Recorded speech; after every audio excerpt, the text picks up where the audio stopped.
Bonjour à tous et bienvenue dans Cult & Click pour une nouvelle vidéo, sur les Anneaux de Pouvoir. On va vous débriefer les 3 premiers épisodes qui ont été diffusés sur Prime Video, mis en ligne le 29 août, avec une diffusion à partir de ces 3 épisodes, d'un épisode par semaine. On va donc vous donner notre avis sur ces 3 premiers épisodes. On va également analyser un peu tout ça. On va faire des théories sur la suite de la saison. Est-ce que ça nous a plu, ce retour des Anneaux de Pouvoir, la série événement de Prime Video? Mais on va aussi en parler. Est-ce que c'est réellement un événement et un accueil public chaleureux et en nombre? On va voir ça dans la vidéo. Bonjour mon cher Greg, comment vas-tu? Eh ben écoute, ça va très bien. Du coup, je suis très content d'avoir vu ces 3 épisodes. Ça m'a donné la méga patate. Vraiment très très content de voir ces Anneaux de Pouvoir et de pouvoir en parler avec toi. Alors, on recontextualise.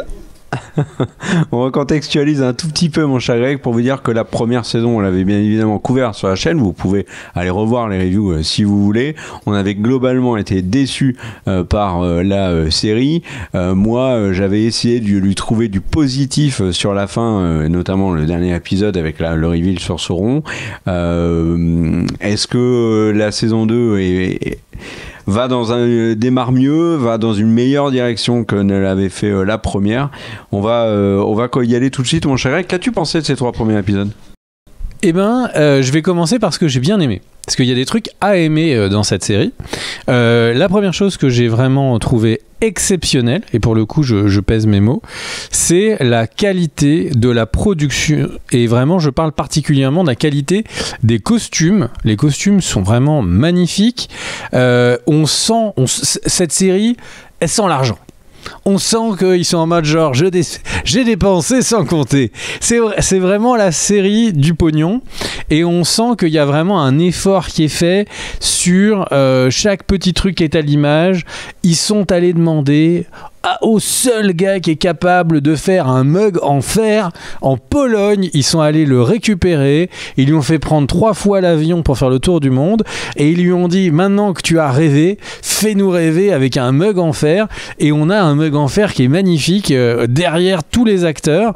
Et cette série, elle sait avoir une qualité de production qui est exceptionnelle. On a des plans qui sont très régulièrement magnifiques. Il y a vraiment les effets spéciaux, je pense, se sont grandement améliorés, tant au niveau de la version Venom qu'on peut voir à l'image, tant au niveau des décors, des araignées. Franchement, j'ai trouvé que les effets spéciaux étaient largement plus que respectables. Le troll en tout cas, aussi. Beaucoup plus du troll, oui, tout à fait. Le troll est très réussi. Ouais, et beaucoup plus au-dessus que ce qu'on peut attendre du niveau d'une série, parce qu'il faut bien le ramener forcément à la comparaison avec des films, et du coup c'est sûr que là franchement la série ne fait pas mauvaise figure par rapport à sa qualité de production. Et voilà, c'était fini pour les éléments positifs. Du coup, pour les éléments qui ne sont pas positifs, prenons le reste de la série. Et j'ai envie de dire, pour l'élément principal qui gagne très haut la main comme élément le plus problématique, eh bien, je vais te dire bonjour, ami scénario. Et là, c'est le vent. Mais personne me répond. Scénario. Et là, l'écho est total dans la contrée de Terre du Milieu. Le scénario est complètement absurde. Alors, j'ai rencontré une fois, dans la vraie vie, j'ai rencontré quelqu'un qui m'avait dit lors de la saison 1, il m'avait dit qu'il était plutôt team Anneaux de Pouvoir, qu'il avait un peu rêvé, vogué sur cette série. Et je réfléchissais à comment donner un avis qui ne vexerait pas quelqu'un comme ça. Et j'ai pas trouvé. Donc du coup, je préfère très honnêtement vous donner mon avis comme il est, comme je l'ai pensé, et quelqu'un qui va me dire qu'il a adoré La Seigneurie des Anneaux, et ben je vais essayer de le respecter de la même manière que je vais essayer d'être franc pour vous dire ce que j'en pense. Le scénario est cata. Je vais pas rentrer dans tous les méga détails, on va sans doute en parler avec Kier après. On commence rapidement la saison 1. On nous présente dans un assez épique, récapitulatif du premier âge, avec Galadriel qui explique que les elfes ont appris plein de mots pour dire que le mot mort, et que quand Morgoth a été défait, c'est son premier lieutenant, c'est Sauron, qui a mené d'une main de poigne de fer tous les orques dans sa grande forteresse. Et là on voit des milliers d'orques qui sont tous en train de plier je sais pas si c'est un genou ou en tout cas le bas du corps comme ça pour montrer déférence à Sauron. Saison 2 commence. Sauron est entouré de l'amicale du mal, qui sont tous donc des camarades patriotes du mal. Et il y a Hadar, et il y a une trentaine d'orques, donc la fédération des orques du Nord, et qui sont là et qui sont tous nos revendications salariales, et puis nous on veut pas faire la guerre. Et du coup Sauron qui est là tout seul et qui est juste sur le petit présentoir là et qui dit mais non mais attendez, je suis votre boss. Et du coup en fait on a un truc où on voit le début de l'épisode, enfin la saison 2, et on se dit mais donc la saison 1, ils nous ont dit des conneries, ou est-ce que en fait c'est les elfes qui pensaient que Sauron c'était un tueur et en fait c'est le patron de The Office? Parce que bon, ça se termine, je vous spoil ces 5 premières minutes, ça se termine très mal pour Sauron, cette amicale des orques. Donc au final, on a un truc où on se dit ok, ça démarre. Il faut oublier la saison 1, mais pas tout, parce que parfois ça va être utile. C'est assez étrange. Des personnages qui sont vivants dans la saison 1 sont morts, et on nous explique vite fait, non mais en fait c'est le poison, alors qu'en fait c'est des raisons qui sont en dehors du scénario qui ont poussé une actrice à ne plus être là. Donc en fait, il faut se souvenir de la saison 1, mais pas trop. Pour pouvoir commencer. Les personnages font des choses qui ont parfois pas de sens. Je laisserai Kerr en parler, il a un bon exemple dans un petit bar. Et le truc c'est que globalement en fait qu'est-ce qu'un scénario sinon une trame narrative, des personnages qui sont à un endroit A puis B, qui se déplacent, qui vont se rencontrer les uns les autres, et des dialogues avec tout ça emporté par des personnages charismatiques et qui nous donnent envie d'avoir envie quoi. Et en fait sur ces 3 axes là j'ai 3 problèmes. Les personnages, globalement j'ai quasiment un attachement avec personne. Je trouve, pour quand même revenir sur les points positifs, je trouve que l'acteur dont j'ai déjà oublié le nom, qui s'appelle c'est pas Will Kanders, c'est Charlie Vickers, qui joue le rôle de Sauron. Je trouve que c'est peut-être le meilleur acteur, et heureusement puisqu'il a quand même le rôle le plus important de cette saison 2. Je trouve qu'il est vraiment très bon, qu'il est assez charismatique et tout, et je sens qu'il n'est pas forcément aidé par ce qui se passe, mais il est assez bon. Mais le truc c'est que pour les autres personnages aussi. De quoi moi il y en a 2 autres quand même que je trouve, non mais les nains ils sont Elrond et Elendil. Voilà, mais le truc c'est que Galadriel, bah en fait moi je suis pas très intéressé. Gil-galad il est plus charismatique que saison 2, mais c'était un plot dans la saison 1. Donc en fait on a du mal à s'intéresser aux personnages, et les nains qui sont un peu plus en chair quoi, qui ont un peu plus de personnalité, le problème c'est qu'il leur arrive des trucs qui sont totalement je parle humainement de chaque personnage, qui sont complètement inintéressants. Il est fâché avec papa, ah bah en fait il est recopain avec papa. Donc en gros, les personnages, moi je n'ai vraiment pas ou quasiment aucun attachement avec eux.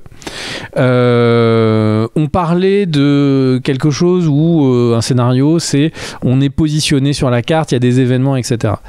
Il y a des non-sens total en termes de déplacement des personnages qui se téléportent, ou alors pire encore, on a les elfes qui se disent oh là, je pense que Sauron, je pense qu'il est dans la ville à côté. Et je pense que c'est un problème. Et en fait, ils se regardent tous pendant 3 épisodes et ils se font non mais vraiment c'est un problème les mecs. Et pendant ce temps-là, on voit le moment où Sauron est dans la ville d'à côté. Et là en fait, Sauron lui de son côté, on le voit attendre sous la pluie, avoir des longues discussions le soir. Enfin lui, il vit sa meilleure vie. Il se passe un nombre de jours que je n'ai pas eu l'envie de compter. Et on se dit mais les elfes d'à côté, à quel moment ils vont réfléchir que peut-être s'il y a un de leurs grands bastions qui est en train d'être pris, c'est un souci. Donc vous allez me dire oui ils envoyaient un coursier, voilà. Bon le problème c'est que donc l'ensemble de la ville, donc le Washington des elfes, hein, ils ont fait une action contre leur ennemi héréditaire depuis 2 âges. Enfin c'est les vraiment du coup en fait on va il y a ce côté scénette, on est chez on est dans la ville de Gil-galad, on va ensuite du côté de Celebrimbor, et en fait chacune de ces scénettes a l'air pas du tout connectées. Ce qui arrive, les temporalités de chacune de ces zones n'ont pas d'impact les unes sur les autres, et il y a des arcs narratifs qui, je trouve, n'ont même pas leur place à l'image. C'est-à-dire que même si on appréciait, je trouve, les Anneaux de pouvoir, tout ce qui se passe avec les hobbits et du coup l'étranger, je pense qu'on peut purement et simplement le supprimer de la série serait mieux. La série essaye de nous montrer trop de choses différentes. Les épisodes, déjà qu'ils avancent peu, avancent encore moins vite. Et je trouve qu'il y aurait une version Redux à faire, quoi, des épisodes qui durent 35 minutes ou 40 minutes, avec peut-être des histoires qui sautent totalement. Isildur saute totalement, l'étranger saute totalement. Je pense que ce serait plus intéressant. Ou alors on se dit, ce qui se passe à Numénor, on s'en fout. Et tant mieux. Donc en fait, le truc c'est que on a des personnages à qui il arrive des choses qui sont peu intéressantes, qui sont en contradiction les unes avec les autres, et avec des personnages qui sont peu charismatiques. Ça laisse pas beaucoup de place à une série pour briller, faut pas se le cacher. Et en fait, quel que soit le niveau de jeu des acteurs, alors je commence à me dire que j'aime pas du tout le jeu de l'actrice de Galadriel, mais très simple, enfin quand je regarde en fait avec les autres acteurs, c'est vraiment pas de sa faute en fait. C'est les dialogues sont c'est des dialogues hyper médiocres en fait. Et vraiment d'une manière générale, on a l'impression que on a un outil de production. Absolument, on a la Rolls-Royce des productions qui a été donnée à 2 personnes qui sont les showrunners et la chambre d'écriture, hein, qui est vraiment incapable de faire plus que de la médiocrité, et ça donne une série extrêmement étrange. Et à ça, on va ajouter ce qui, pour moi, le commentaire le plus intelligent que j'ai pu vous lire sur les Anneaux de pouvoir était fait par quelqu'un qui ne parlait pas exactement des Anneaux de pouvoir, mais je pense il voulait qu'on comprenne de quoi on parle.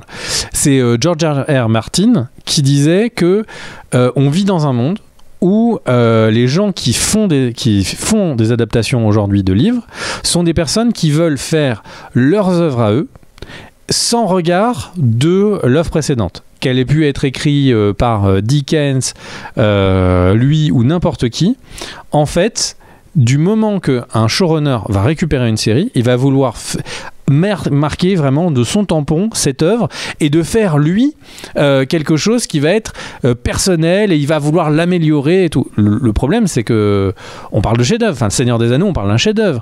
Donc vouloir améliorer un chef-d'œuvre, pourquoi pas, mais il faut quand même se dire que t'as intérêt à être le premier de la classe fort quoi. Et j'ai vraiment l'impression que, et là je vais juste, avant de passer la parole à K, je vais juste ouvrir un petit peu le débat. J'ai l'impression que le problème c'est que dans un monde où il y a le sujet vraiment c'est d'acheter des licences intellectuelles, propriété intellectuelle, et que les showrunners ils n'arrivent pas à proposer leur idée, peut-être que en fait les showrunners des Anneaux de pouvoir ils avaient envie d'écrire une histoire avec des cow-boys qui se baladent dans la pampa et puis qui gèrent des vaches, et en fait leur histoire a été toujours refusée, et donc à un moment ils ont eu le droit de pouvoir postuler pour les Anneaux de pouvoir. Et donc, ils se disent, ah là là, franchement, ouais, ok, bon, mais les orques en fait, sont peut-être pas si méchants. bah on va en faire, on va mettre du gris là-dedans. En fait, les orques sont pas si méchants. Sauron, en fait, peut-être il les dirige pas vraiment. Et en fait, on commence à avoir le verre dans la pomme de l'adaptation qui n'est plus une adaptation. C'est une œuvre créative autre. Je pense qu'il faut vraiment plus du tout comparer avec le Silmarillion ou enfin le Seigneur des Anneaux ou toutes les œuvres de Tolkien. On a une œuvre autre faite par des personnes autres qui ont vraiment envie de faire leur délire et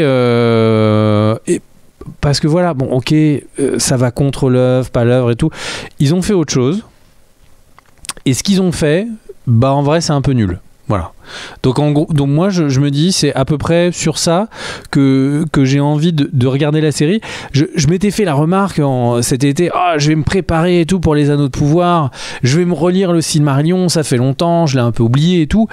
Et en fait, mais heureusement que je l'ai pas fait parce que déjà juste des souvenirs que j'en ai, j'avais l'œil qui était en train de se soulever à chaque truc.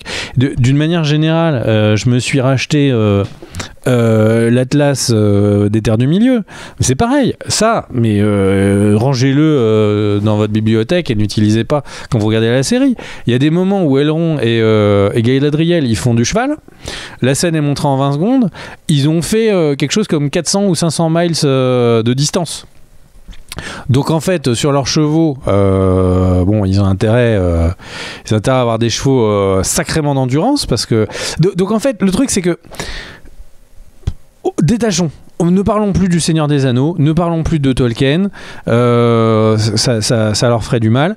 Et voilà, cette série, qu'est-ce qu'elle vaut? Pas grand-chose, mais elle est très jolie. Voilà. Et toi, t'en as pensé quoi, mon Jerka? Je vais réagir sur 2 points là, que tu viens d'évoquer rapidement. Alors déjà sur le côté joli, en effet c'est une très belle enveloppe mais avec une lettre assez fade et le côté adaptation, parce que ça c'est très intéressant parce qu'on le retrouve sur plein d'œuvres. Qu'une adaptation ne respecte pas l'œuvre initiale, en soi c'est pas gênant, c'est ce qu'on appelle une adaptation libre. Si elle propose quelque chose de très quali, c'est tout à fait recevable. Le problème qu'on a là récemment avec des adaptations qui ont été médiatisées comme le Seigneur des Anneaux, House of the Dragon ou Silo par exemple, la série d'Apple, c'est que ils font des changements importants et certains de ces changements peuvent dénaturer l'œuvre initiale et proposer quelque chose de bien inférieur à ce que l'œuvre initiale proposait. Silo est un excellent exemple. La série est bonne, le casting est excellent, la mise en scène, tout est bon, mais il y a des changements qui sont tels que quand vous lisez le bouquin, vous vous rendez compte à quel point la série elle est en train de passer à côté de finalement ce qu'elle aurait pu être et ce qu'elle aurait vraiment mérité d'être. House of the Dragon a le même problème. Là, j'ai lu Fire and Blood, il y a une tonne de différences, et des différences qui font que il y a des personnages qui en sont totalement dénaturés, au point où je comprends que Martin, aujourd'hui, soit en PLS. Ceci étant dit, House of the Dragon reste une très bonne série, mais il y a des changements si forts que la série aurait pu être bien meilleure. Sur le Seigneur des Anneaux, c'est pareil. Je pense que tu as raison. Je pense que les deux showrunners ont envie de marquer leurs pattes et du coup, bah voilà, ils proposent quelque chose qui est moins Tolkien que Tolkien l'avait fait avec son œuvre. Et c'est dommageable parce qu'au final, il nous raconte quelque chose qui est moins intéressant. Tout ce que tu as dit est vrai. Moi, il y a un aspect sur cette saison qui m'embête et qui était déjà le cas sur la première saison, c'est quelle est la finalité de cette série? Qu'est-ce qu'elle veut me raconter? Est-ce que c'est la chute de Sauron avec le doigt coupé par les Isildur? Est-ce qu'au final c'est donc ça, l'arrivée de Gandalf et de Saruman, ce qui en termes de lore n'a aucun sens, mais pourquoi pas, admettons, et comme tu l'as dit, laissons tomber le côté cohérence avec le lore, et donc l'arrivée de Gandalf, ok, mais à quoi bon, puisqu'on sait que de toute façon, c'est pas lui qui va faire tomber Sauron. Galadriel, quelle est sa finalité? Qu'elle soit torturée par son attraction pour le pouvoir ténébreux? Oui, ok, mais on l'a déjà vu dans le Seigneur des Anneaux. En soi, c'est pas quelque chose qui va me donner envie de regarder la série. Si en plus C'est un truc qui m'embête, ça, c'est le côté bad mood de la série. C'est-à-dire que on regarde une série où on va suivre en fait un mec diabolique, donc Sauron, qui va duper tout le monde et plonger la Terre du Milieu dans le chaos jusqu'à ce qu'il chute à la fin d'une guerre qui va être le moment un peu salvateur, mais globalement, on va manger du pain noir pendant X et X saisons. Et ça, c'est pas hyper cool. Dans GOT, on avait aussi des moments où la série savait se relâcher, savait nous proposer des victoires au camp qu'on aimait bien, avant qu'ils prennent des roustes, etc. Là, on est vraiment dans potentiellement juste une longue ligne droite de Sauron devient Sauron le Seigneur Ténébreux, Numénor s'écroule, etc. Donc, en termes d'intérêt de ce que la série veut me propose, et déjà je le vois pas. Mais si vous voyez ce que la série veut nous raconter et quel est l'intérêt de le faire, pourquoi pas, dites-le nous dans les commentaires. Et l'autre gros problème que moi j'ai, c'est que je m'ennuie profondément dans la série.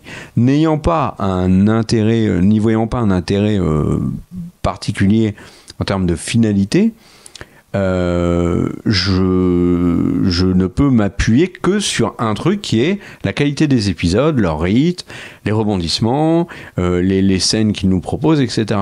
Il y a plein de poésie dans cette série, on le voit, il y a des belles répliques, il y a des beaux plans, il y a, comment s'appelle-t-il, ce plan incroyable avec l'elfe Círdan qui se retourne au ralenti vers le soleil. Ah, c'est beau. Oui, ok, très bien, mais c'est pas passionnant.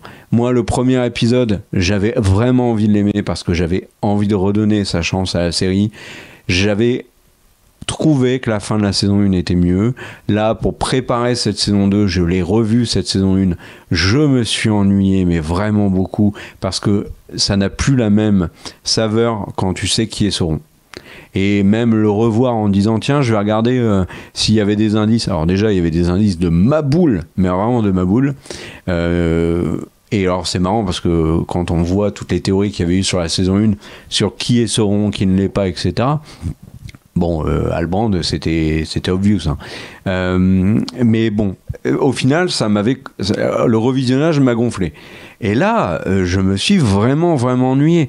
Et dans un contexte où on a plein de choses à faire, déjà dans notre vie privée, dans notre vie professionnelle, mais aussi dans nos loisirs, avec une tonne de jeux, une tonne de films et une tonne de séries, c'est un vrai fléau que gagnent actuellement beaucoup de séries, que ce soit diffusées sur Disney+, que je pense à The Acolyte ou je pense aux séries Marvel, ou cette série, de nous conter quelque chose qui ne m'intéresse pas. Et ça, c'est un vrai gros problème. C'est-à-dire que la série a beau être belle, avoir de belles intentions, mais racontez-nous quelque chose, s'il vous plaît. Et avec du recul, ayant lu Fire and Blood, je vois aussi les critiques sur la saison 2 d'House of the Dragon beaucoup plus pertinentes, parce que elle aussi, dis donc, avec tout ce qu'elle pouvait nous raconter, elle aurait pu nous raconter bien mieux. Donc là, vraiment, je suis embêté parce que j'ai des séries, en l'occurrence là je refocus sur les Anneaux de Pouvoir, une série qui ne me raconte finalement pas énormément de choses. Si on fait le bilan d'un épisode et qu'on dit alors quels sont les temps forts de cet épisode, il n'y en a pas beaucoup, et il y a en effet, comme tu l'as dit, des éléments en plus qui me font décrocher, des incohérences. Alors tu parlais d'une incohérence que je vais vous raconter, allons-y. Avez-vous déjà vu un félon seigneur qui envisage de détrôner sa reine et en parler tranquillou bilou devant témoins dans une auberge de Poivreau, comme le fait comment s'appelle-t-il déjà Pharazôn dans l'épisode 3. Il est en train de discuter avec son fils de la reine, son fils est là en train de dire oui bon voilà ça va être tous les nouveaux seigneurs devant tout le monde. Mais imaginez cette scène-là avec Aegon et Alicent, ou avec Cersei et je sais pas moi, n'importe qui. God fera jamais ça. La seule, moi j'ai pensé, je me suis dit, alors dans quel truc j'ai déjà vu des seigneurs discuter dans une taverne de politique, de trucs que vraiment les autres ne doivent pas entendre. Mais il y en a une en fait, c'est Kaamelott. Mais c'est une série, ce sont des sketchs. Donc c'est problématique. Puis tu vois, il y a d'autres personnages Celebrimbor, mais il est teubé en fait. Il est teubé. L'embrouille Galadriel et Elrond, je ne la comprends pas. Elrond met sur un piédestal Galadriel, il découvre que Galadriel s'est fait duper, la pauvre, par Sauron, et elle s'est fait duper, hein. Elle n'était pas complice, il le sait en plus. Il lui fait la misère totale, il lui dit « Oui, mais maintenant t'es embrouillé par les ténèbres, et t'as pas voulu nous en parler, c'est pas gentil, je te boude. » Et alors là, mais ça va jusqu'au point où en fait c'est littéralement Elrond qui prend la tête des armées, des troupes de Galadriel pour aller voir Celebrimbor, donc potentiellement dans l'épisode 4. Je peux juste rajouter à ton image sur Camelot et Celebrimbor. Pour moi, Celebrimbor, c'est Perceval dans Camelot. Tu vois, t'as Sauron qui lui dit ah non, mais il vous a pas écrit. Celebrimbor, ah bah j'en ai gros. Et puis il s'assoit. Et puis ensuite, t'as Sauron qui lui dit non, mais en fait, je suis Jésus. Et l'autre il regarde, il fait waouh, t'es Jésus. Mais en fait, il remet jamais rien en question. Le personnage, c'est Perceval. Et t'as limite, tu te dis, ça pourrait se développer en un truc humoristique. Sauron qui lui dit attends, les anneaux, ils vont se transformer en oiseaux. Et carrément, ah bon? Mais c'est complètement absurde leur duo. Leur duo est fou. Il valide tout. Puis, et le point de départ de la défiance de Celebrimbor envers Sauron, qui est quand même le fait que Galadriel lui a parlé. Alors, que lui a dit Galadriel? Parce que Galadriel, si elle lui avait dit bon, parle pas, il est méchant. Là, il y a un problème. On a forgé les 3 anneaux à Sauron. S'il se pointe, surtout, tu fermes les portes. Mais elle lui a pas dit ça, puisqu'en fait, quand il revient, il est au courant de rien du tout. Non, mais alors, que lui a dit Galadriel? Elle lui a dit juste ne parle plus jamais, n'ait plus de rapport avec Halbrand. Est-ce que on pourrait pas remonter la série? Littéralement, il accepte tout alors.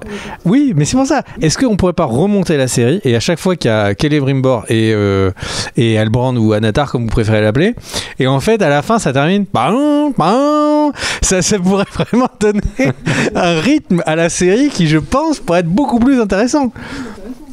Ouais, il y a des trucs là comme ça. Est-ce que tu veux qu'on parte plus dans l'analyse, un peu point par point, épisode par épisode? Avec grand plaisir, Kerr. Alors moi ça va partir en tous les sens. J'avais juste envie de commencer sur le flashback, donc ce flashback que tu as évoqué tout à l'heure. Petite anecdote pour ceux qui l'auraient reconnu, mais l'acteur donc qui joue Sauron elfique dans le flashback, c'est Jack Lowden. Et vous allez me dire, mais on s'en fout, il doit avoir un nom, c'est normal, c'est Daron, lui on nom des nerfs. Oui, c'est vrai. Mais Jack Lowden, vous le connaissez si vous regardez la série Slow Horses, qui est un des très gros succès d'Apple et qui revient en plus pour sa saison 4 début septembre. Jack Lowden, c'est le héros de la série aux côtés de Gary Oldman. Alors il est assez méconnaissable en elfe, mais j'ai trouvé très chouette le caméo. J'aime bien, moi, la relation, le jeu de Sauron au début de l'épisode. Et globalement dans l'épisode 1 vis-à-vis d'Adar, c'est-à-dire que vraiment il se paye la tête d'Adar. Adar, qui accessoirement l'acteur a changé, hein, le premier acteur de la saison 1 a fait des caprices pour rester, et du coup ils lui ont dit t'es gentil, tu dégages. Et donc là on a un nouvel acteur qui, accessoirement, le nouveau est mieux, je trouve, que le précédent. Bon, après le Adar de la saison 1 on l'avait pas vu beaucoup.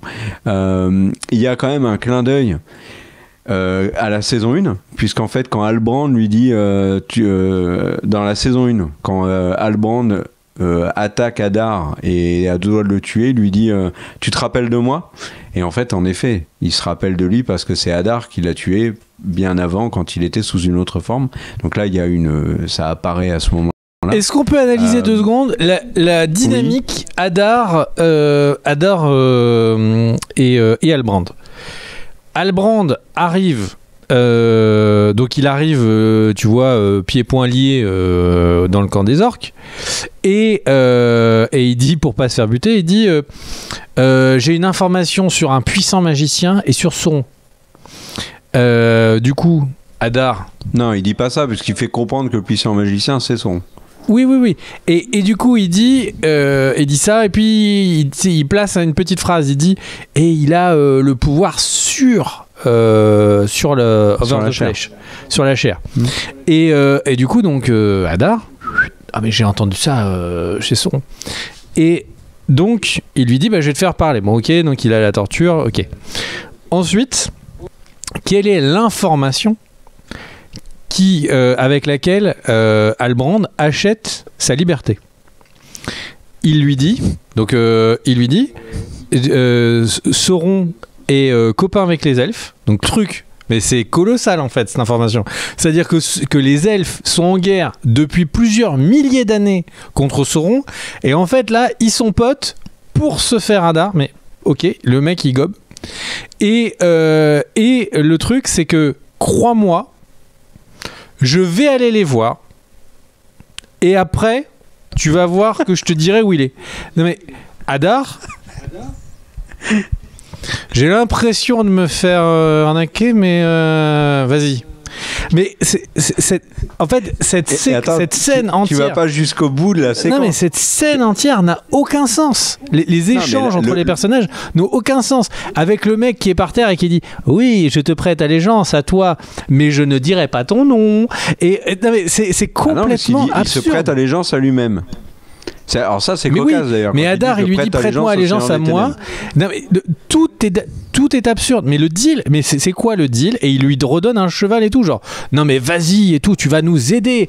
Mais nous aider à quoi? En fait le gars il lui a juste dit il y a Sauron peut-être quelque part, laisse-moi et on verra ce qui se passe. Mais c'est ça le niveau de scénario. C'est quand même, faut vraiment regarder en faisant son ménage quoi. La série, je pense qu'il mise sur pas plus d'attention que c'est la série que tu regardes pendant que tu te fais à manger. C'est pas possible. Non mais si tu vas jusqu'au bout de la séquence quand même, donc Halbrand s'en va avec le cheval devant tout le monde du camp. Mais t'as le méchant humain traître de la saison 1 qui lui visiblement est le seul de tout le camp à pas savoir que Halbrand se barre et du coup va le voir dans sa cellule et se fait bouffer par le warg. Ça aussi ça n'a aucun sens. Oui, mais après, bon, ça, on pourrait imaginer que ils ont déchaîné les wargs, que ça arrive par accident, mais c'est juste débile en fait. C'est juste débile. Il y a plein de moments dans la série, tu te dis, attends, moi je suis pas en train de me faire à manger, j'ai regardé ce que tu me dis série, et tu me prends pour un teubé. Et c'est pas gentil. Moi, mon cher Greg, il y a un autre moment dans cet épisode 1 qui m'a un peu perturbé, c'est pourquoi Elrond dit que les anneaux elfiques sont sûrement corrompus, et c'est hyper logique au vu de ce que Galadriel et Elrond ont découvert, et pourquoi Galadriel ne l'écoute absolument pas, ni même pour le haut roi de toute façon. Moi je tu t'as dit qu'il était mieux dans ce début de saison 2, moi je le trouve complètement à l'ouest. Bon, il doit avoir une vue magnifique depuis sa terrasse et il se contente de ça, mais c'est la seule chose qu'il fait.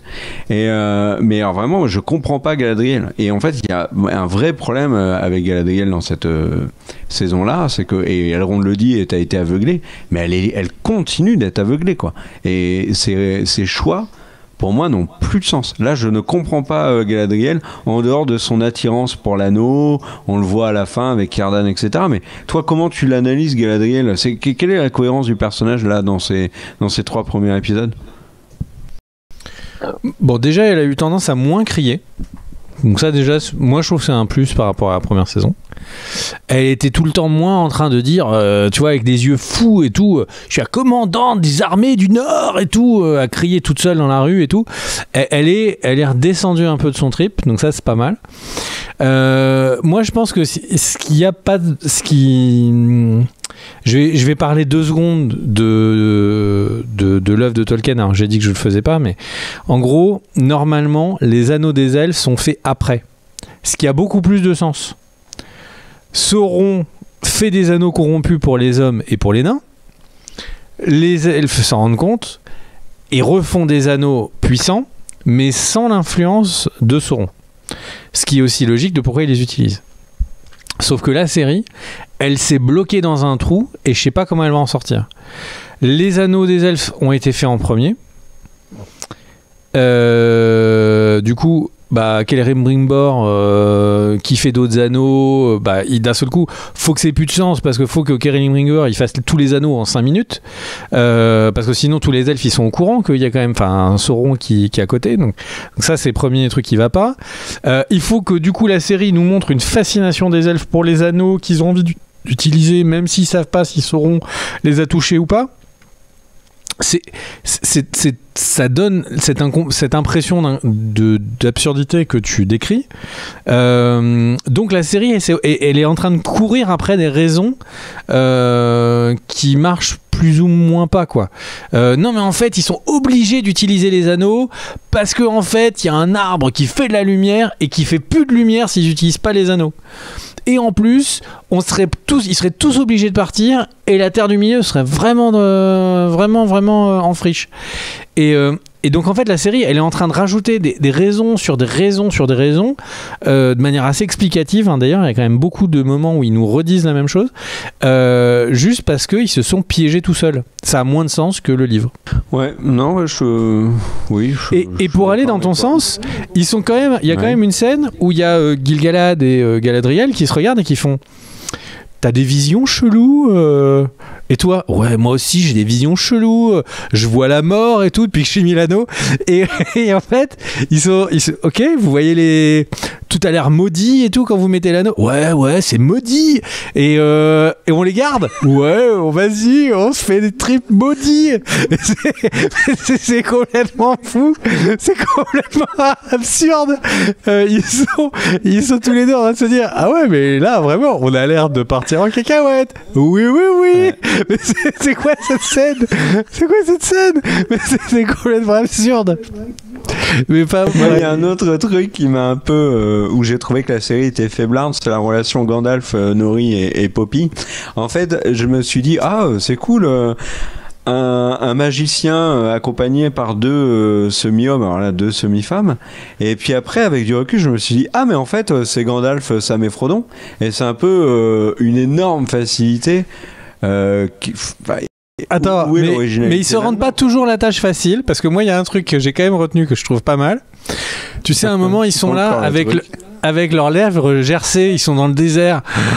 Mais si seulement quelqu'un avait quelque chose à manger. J'ai trop faim. Et personne ne lui dit mais tu as des olives sur ta tête. Je me suis fait prends une olive. C'est de la nourriture. C'est aussi utilisé en nourriture un peu partout sur la planète. C'est des olives.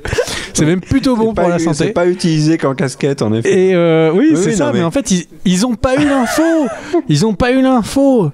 C'est fou, tu sais, c'est ce moment où tu te rends compte qu'un arbre, en fait, était capable, avec sa sève, de te faire des trucs incroyables, la crème pour la peau et tout. Eux, ils n'ont juste pas l'information que les olives, ça se mange. C'est quand même... Et vraiment... C'est fou. C'est comme si toi, je te disais, Ker, on va dans le désert, on a faim. Je te dis, mange tes chaussures. Tu vas me regarder, tu me dis, mais t'es quand même débile. Et moi, là, c'est pareil. On les regardera, on dit, mange tes olives sur la tête. Et non, ils arrivent pas. Ils ont pas le truc pour eux. C'est des chapeaux. mais la série, franchement. Je suppose que les mecs, quand ils ont écrit et tout, ils étaient genre mais ton idée elle est ouf ton idée. Et c'est ça qui est le pire, quoi. C'est de se dire qu'il y a 2 gars qui étaient genre non mais ton idée c'est incroyable. Et en fait, et si il y avait un gars qui était un magicien et il est avec 2 semi-hommes, waouh, et en fait c'est des semi-femmes, waouh. Et en fait il y a un magicien qui ressemble à Saruman et c'est pas Saruman. Et en fait il a une grosse barbe comme ça, waouh. Mais c'est le niveau des mecs est incroyable. Parlons de l'homme qui n'est pas Saruman. Il y a des théories sur le Dark Wizard. Alors le truc le plus évident c'est Saruman. Vous allez me dire Saruman n'est pas là à cette époque, mais Gandalf n'est pas là non plus. Et du coup il y a une autre théorie qui est en train de se diffuser sur internet depuis la diffusion des épisodes. C'est qu'en fait le Dark Wizard pourrait être un des mages bleus, parce qu'il y a 2 mages bleus qui se baladent aussi dans la mythologie Tolkien. Sauf que eux aussi ne sont pas là à ce moment-là. Mais si on part du principe que Gandalf et Saruman ne sont pas là, et que l'étranger est Gandalf, tout est possible. D'ailleurs, les showrunners l'ont dit, hein, ils ont dit une phrase qui moi m'a marqué. Ils ont dit parfois il faut comprimer les dates et déplacer les choses. Donc en gros, la porte est ouverte à absolument tout. Et voilà, mais Ok, pourquoi pas, les mages bleus. Est-ce que ça rend le passage avec le Dark Wizard intéressant? Moi, j'ai pas ce sentiment-là. En tout cas, tout le passage avec le Dark Wizard, en tout cas, si c'est Saruman, va falloir l'expliquer quand même, parce que... Juste sur Saruman, qui n'est pas Saruman, je trouve que c'est le pire costume. C'est un des meilleurs acteurs à Hollywood, qui a été le César dans Rome et tout. Il est exceptionnel. Et il s'est pas joué que... Et le roi des sauvageons dans Goth. Exactement. Et c'est incroyable comment il fait caricature de film Z du méchant.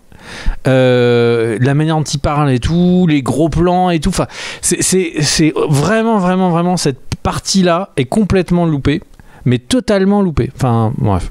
Un petit mot quand même sur les nains, donc qui sont au cœur de l'épisode 2 et au cœur de la montagne aussi, à Khazad-dûm. Donc, moi, je trouve que Durin et sa femme Dida sont deux personnages attachants et à qui on a envie qu'il arrive des choses positives. Mais en dehors de ça, je trouve qu'à Khazad-dûm, c'est quand même globalement l'ennui. Les chanteurs de la Roche, j'ai eu du mal à comprendre tout le délire autour de ça et du tremblement de terre. Après, on comprend la raison du tremblement de terre et de tout ce qui arrive aux nains, mais la relation aussi avec son père, tu en parlais tout à l'heure, mon cher Greg, c'est très téléphoné, c'est beaucoup de temps pour au final du temps qui est pas bien exploité.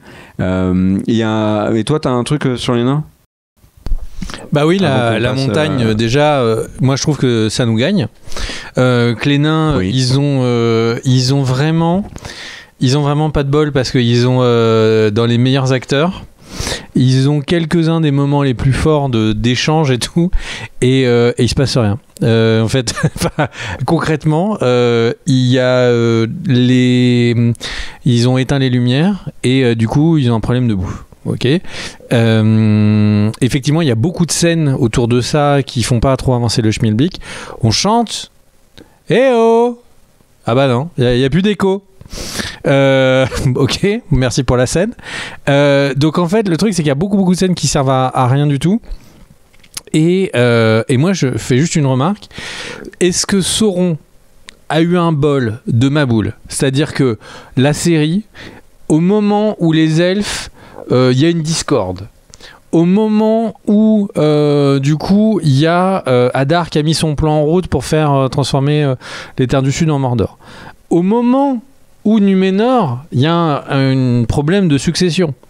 Au moment où les nains n'arrivent plus à communiquer avec la montagne, c'est le moment où il a mis son plan à exécution. Donc, est-ce qu'il a du bol?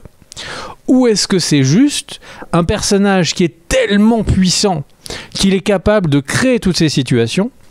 Et auquel cas, pourquoi il se fait chier? Non mais, enfin, c'est une question qu'on peut poser. C'est une vraie. Si il est capable forger les anneaux, de faire. Non mais, s'il est capable de faire qu'il y a un tremblement de terre de la montagne, que ça coupe la lumière. Surtout que ça vient pas de lui. Qu'il coupe la liaison naturelle entre les gens de la montagne et la montagne. Et mais pourquoi il se prend la tête, quoi? Il peut pas, pourquoi est-ce qu'il va pas juste faire que la montagne leur tombe sur la gueule, quoi? Il y a un truc qui me chiffonne, moi, sur ce. Est-ce que c'est que du hasard ou est-ce qu'il est puissant à ce point-là? Et s'il est puissant à ce point-là, pourquoi on se prend le moi, j'ai un doute sur Sauron, et c'est ce que développait la saison 1, notamment quand il révèle à Galadriel qui il est vraiment. C'est qu'on a l'impression que c'est un personnage qui est en quête de rédemption, c'est-à-dire qu'il veut être le Seigneur ténébreux, mais sans être forcément le mal absolu et gouverner la Terre du Milieu pour le bien de la Terre du Milieu. C'est quelque chose qui est là, mais ceci étant dit, on le voit dans ces 3 premiers épisodes. Il a beau avoir tenu ce discours à Galadriel et avoir un plan là en tête qui, pour l'instant, n'est pas clairement défini pour nous, si ce n'est avoir les anneaux. Il est quand même en train de duper tout le monde, donc pour les obtenir. Donc du coup, c'est un peu paradoxal. C'est vrai que c'est un personnage qui a beaucoup de talent, beaucoup de pouvoir, mais on a l'impression, on voit aussi dans le flashback que ça suffit pas puisqu'il se fait tuer. Donc je pense qu'il a vraiment besoin de ses anneaux pour arriver à ses fins. Pourquoi est-ce qu'il a besoin de ces anneaux? La série l'explique pas vraiment. Le concept d'anneau reste quand même extrêmement flou pour l'instant. C'est dommage parce que quelqu'un qui connaît pas le Seigneur des Anneaux, qui fonce dans cette série, va pas du tout comprendre pourquoi est-ce que des anneaux sont aussi importants, pourquoi est-ce qu'ils ont autant d'impact sur le mental des elfes, etc. Enfin, il y a un vrai problème avec les anneaux.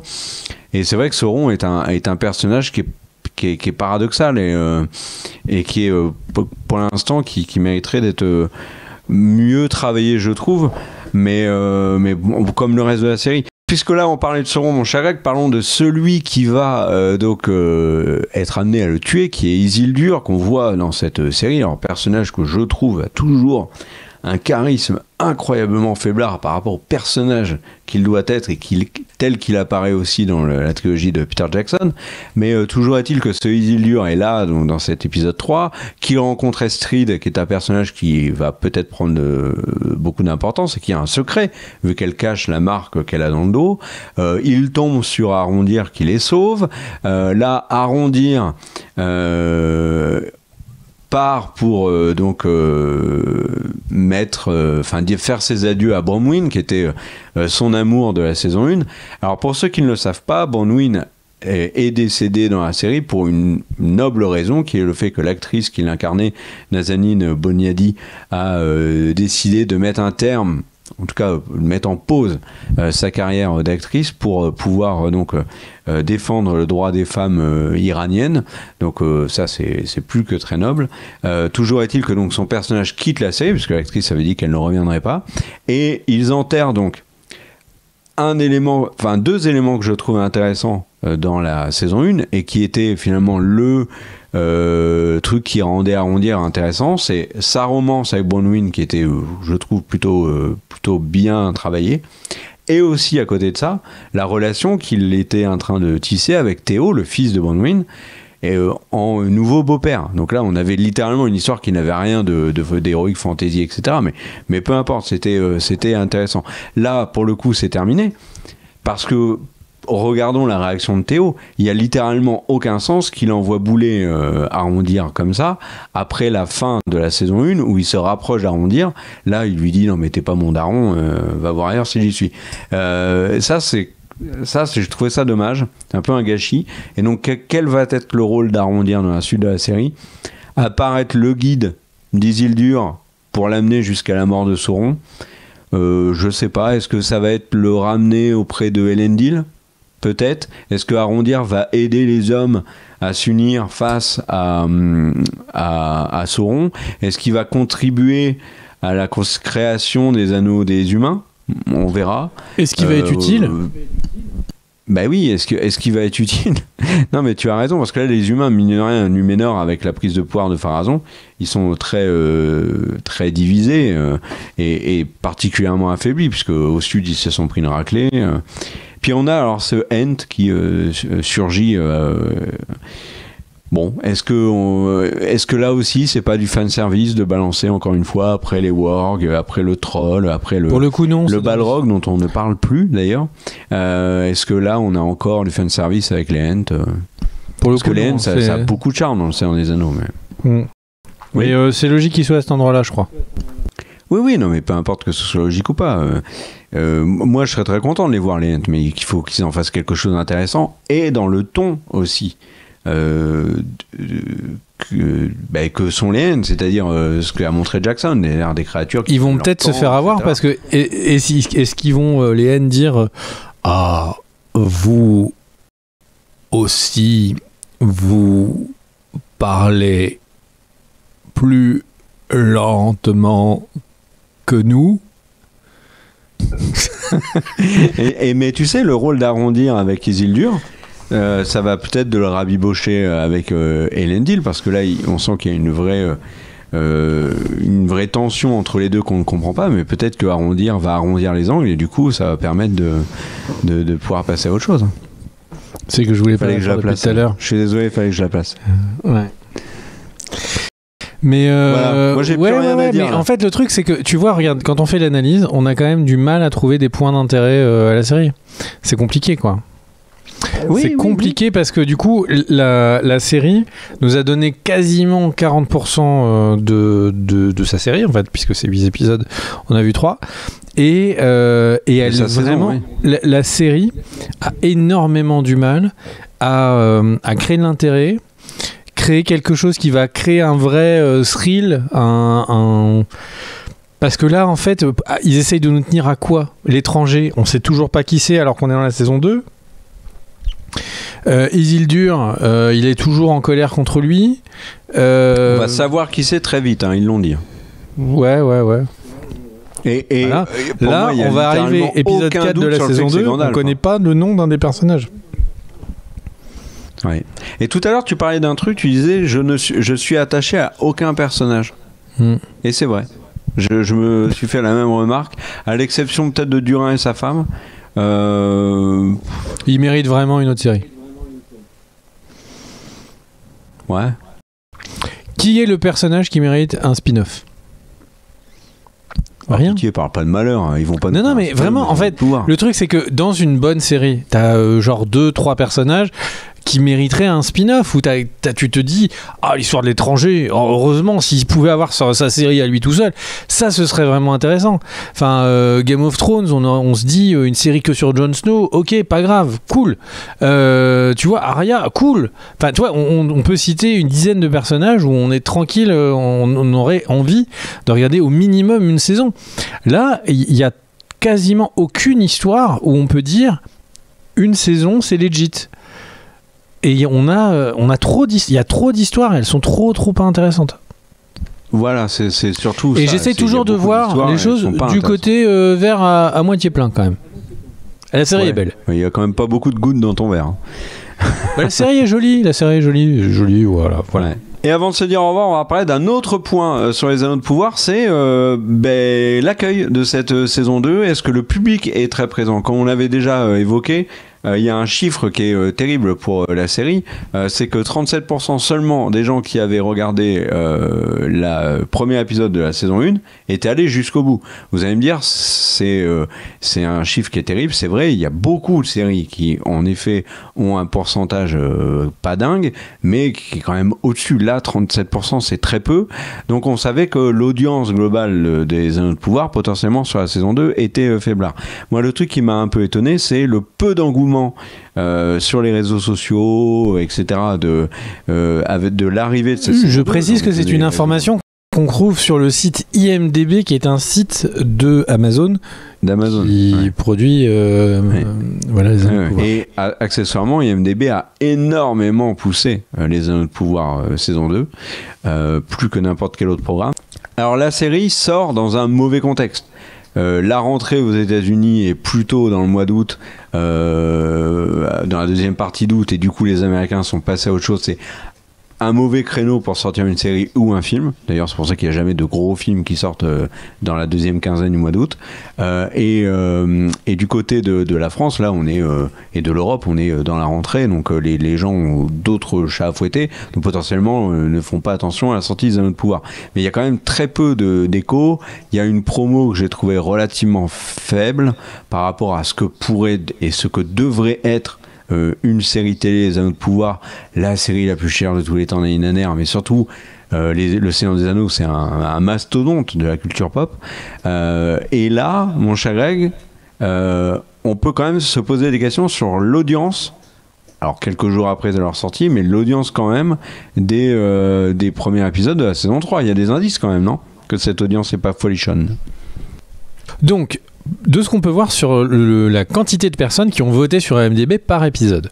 Au moment où on vous parle, il y a eu un petit peu moins de 8000 votes sur le premier épisode de la saison 2. Sur l'épisode 3 de la saison 2, il y a 5800 votes. Ce qui veut dire que la série, par rapport à, par exemple, House of the Dragon, saison 2, qui a un peu été décevante au niveau de ses audiences, qui était à 40 000 votes pendant à peu près toute la saison, même les meilleurs stats sont sur les derniers épisodes, on peut imaginer que si on mélange ce que Kerr vous a dit avec ce qu'on a dit, il n'y a que 37% des gens qui ont terminé la saison 1.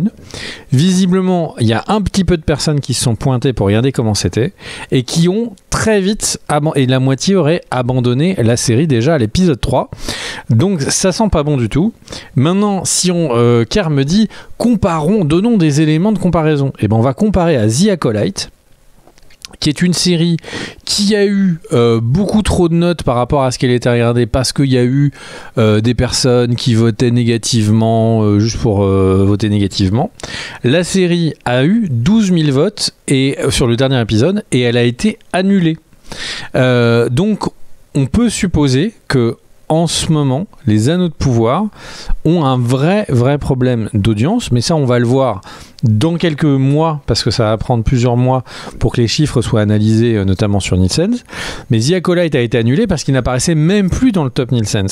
Là, je me dis, s'il y a une bonne série qui apparaît sur n'importe quelle autre plateforme, Prime, il y a beaucoup de gens qui ont Prime, parce qu'il y a beaucoup de gens qui ont les abonnements, ou aux États-Unis qui ont Prime pour plein d'autres raisons que la vidéo.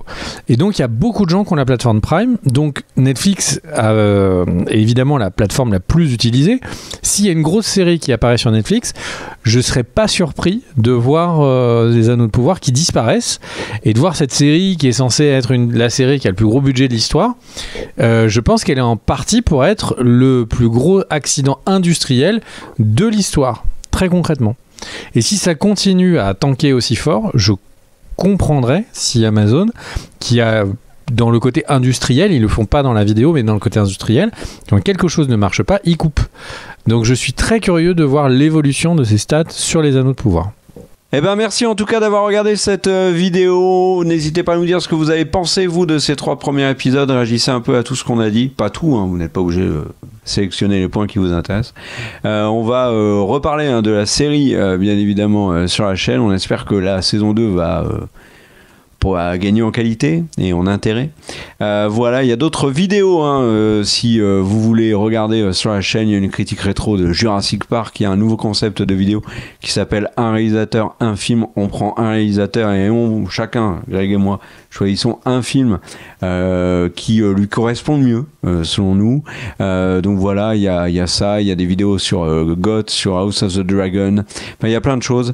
N'hésitez pas à aller zioter tout ça. Il y a une vidéo aussi sur l'animation et son incroyable succès au box-office, et pourquoi ce succès et ce qui va arriver par la suite. Et là, Greg vous parle d'une manière très intéressante de ce que l'IA va apporter à l'animation. Enfin bref, il y a plein de choses sur la chaîne. Voilà. Merci aux tipeurs pour votre soutien. Il est primordial. Et il nous va droit au cœur. Merci à tous. On se retrouve très vite pour de nouvelles vidéos.